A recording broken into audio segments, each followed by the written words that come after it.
আজকে সুরজিৎ বাজার থেকে ফ্রেশ টাটকা একটা ইলিশ মাছ এনেছিল। তো আমি ভাবলাম যে এত ফ্রেশ টাটকা যখন ইলিশ মাছটা এনেইছে তো একটু ইলিশ ভাপা করা যাক। তো সেই অনুযায়ী মাছগুলোকে আমি ভালো করে ধুয়ে পরিষ্কার করে তারপর একটু নুন হলুদ মাখিয়ে ম্যারিনেট করে রেখে দেবো। আর এদিকে যে মাছের মাথার অংশটা আছে ভাবলাম সেই মাথার অংশটা অন্য একদিন একটা কিছু তরকারি করে নেবো, কারণ ইলিশ মাছের মাথা দিয়ে না খুব সুন্দর তরকারি হয়। তো ভালো করে আমি মাছগুলোকে নুন হলুদ মাখিয়ে ম্যারিনেট করে নিলাম, যে মাছগুলো যাতে ভালো করে নুন হলুদ মাখানো মানে প্রত্যেকটাই ঠিকঠাক যায় সেই জন্য। তো এদিকে আমি একটা বাটি নিয়েছি, মানে যার মধ্যে বাটি না, এটা টিফিন কৌটো টাইপের, যার মধ্যে আমি মাছটা ভাপা করব।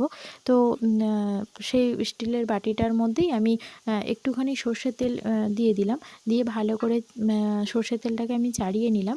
আর এদিকে আমি একটা মিক্সার বোলের মধ্যে কিছুটা সর্ষে আর একটু পোস্ত আর দুটো কাঁচা লঙ্কা দিয়ে একটা ভালো করে স্মুথ পেস্ট বানিয়ে নিয়েছি। নিয়ে এবার সেটাকে আমি বাটির মধ্যে দিয়ে দিলাম। দিয়ে এবার আমি যে ইলিশের পিসগুলোকে রেখেছিলাম ম্যারিনেট করে নুন হলুদ মাখিয়ে, সেইগুলোকে একে একে আমি এবার দিয়ে দিচ্ছি। দিয়ে এবার এর ওপরে আরেকটু ভালো করে ওই মিক্সার বোল ধোয়ানি জলটাকে যে ছিল সেটা আরেকটু দিয়ে দিচ্ছি, কারণ এতে অনেকটাই পোস্ত ও সর্ষে ছিল, সেই জন্যে আমি একটু ধুয়ে জলটা দিয়ে দিলাম।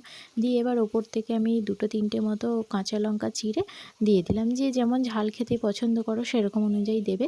আর তারপরে অল্প একটু স্বাদ অনুযায়ী আমি নুন দিয়ে দিলাম, নুনটা স্বাদ অনুযায়ী দিতে হবে।